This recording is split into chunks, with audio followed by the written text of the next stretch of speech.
नमस्कार। चलिए आज भारतीय इतिहास के एक ऐसे मोड़ को समझते हैं जो सिर्फ सिखों के लिए ही नहीं बल्कि पूरे भारत के लिए एक बहुत बड़ा टर्निंग पॉइंट साबित हुआ। ये कहानी है गुरु तेग बहादुर जी के उस महान बलिदान की जिसने हिंद की चादर बनकर धर्म की रक्षा की थी। जैसा कि हमारे सोर्स बताते हैं, ये कोई छोटी मोटी घटना नहीं थी। ये तो एक ऐसा भूचाल था जिसने हिंदुस्तान के आने वाले कल की दिशा ही बदल दी। तो आइए इस ऐतिहासिक सफर में थोड़ा और गहरा उतरते हैं। तारीख थी 11 नवंबर 1675 और जगह थी दिल्ली का चांदनी चौक। ये वही मंच था जहां इतिहास की सबसे बड़ी परीक्षाओं में से एक होने वाली थी। तो यहीं से कहानी का वो असल संघर्ष शुरू होता है। ये मामला सिर्फ एक इंसान की आस्था का नहीं था, बल्कि ये एक पूरे धर्म के वजूद की लड़ाई बन चुका था। जरा उस दिन के माहौल की कल्पना कीजिए। चांदनी चौक में हजारों लोग जमा थे, लेकिन चारों तरफ एक अजीब सी खामोशी थी। लोग वहां मुगलिया हुकूमत का जुल्म देखने नहीं, बल्कि एक संत की अटूट आस्था को महसूस करने आए थे। हर किसी की सांसें थमी हुई थी, क्योंकि आज धर्म की सबसे बड़ी परीक्षा होने वाली थी। शर्त बिल्कुल सीधी और क्रूर थी। गुरु तेग बहादुर जी के सामने एक साफ विकल्प रखा गया, या तो वो इस्लाम कबूल कर लें या फिर अपनी आंखों से देखें कि कैसे लाखों लोगों का जबरदस्ती धर्म बदलवा दिया जाएगा। उनके एक हाँ या ना पर पूरे हिंदुस्तान का भविष्य टिका हुआ था। और बस यहीं पर कहानी उस मोड़ पर आ जाती है जहां गुरुजी ने अपने अटूट संकल्प से इतिहास को एक नई दिशा दे दी। ये उनके उस महान बलिदान की गाथा है। देखिए, ये कोई अचानक लिया गया फैसला नहीं था।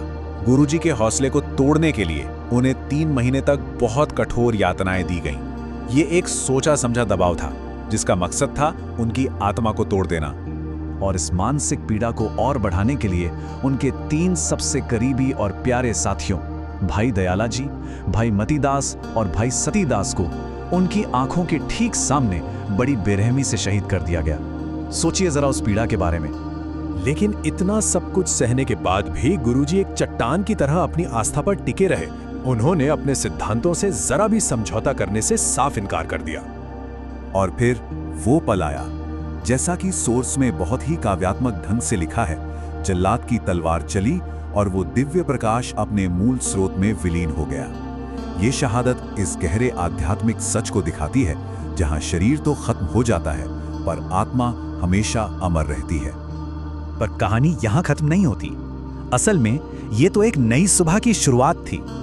इस बलिदान ने एक ऐसे समाज को जन्म दिया जो जुल्म के खिलाफ लड़ने के लिए तैयार था, और यहीं से खालसा पंथ की नींव पड़ी।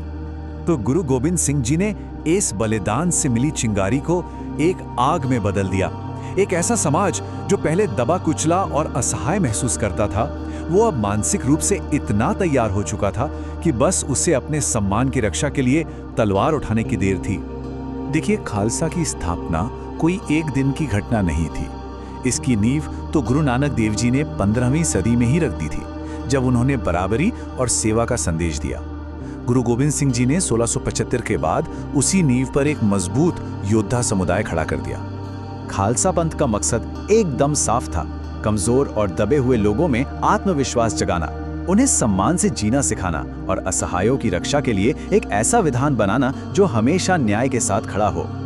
तो अब सवाल ये उठता है कि इस बलिदान की विरासत क्या है और गुरुजी के काम आज भी हमें कैसे प्रेरणा देते हैं।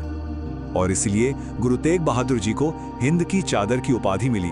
उन्होंने तिलक और जनेऊ की रक्षा की, जो उस समय सिर्फ हिंदू धर्म के प्रतीक नहीं थे, बल्कि हर उस इंसान के अपने विश्वास और अपने धर्म को मानने की आजादी के प्रतीक थे। इससे हमें ये पता चलता है कि सोर्स का नजरिया क्या है। उनके हिसाब से गुरुजी का बलिदान इस देश पर एक ऐसा कर्ज है जिसे कभी चुकाया नहीं जा सकता, कभी भुलाया नहीं जा सकता। और आखिर में हम आपको इसी एक विचारोत्तेजक सवाल के साथ छोड़े जाते हैं। जरा सोचिए, अगर गुरु तेग बहादुर जी ने उस दिन वो बलिदान ना दिया होता तो आज भारत का इतिहास और हमारा समाज कैसा होता? इस पर विचार जरूर कीजिएगा।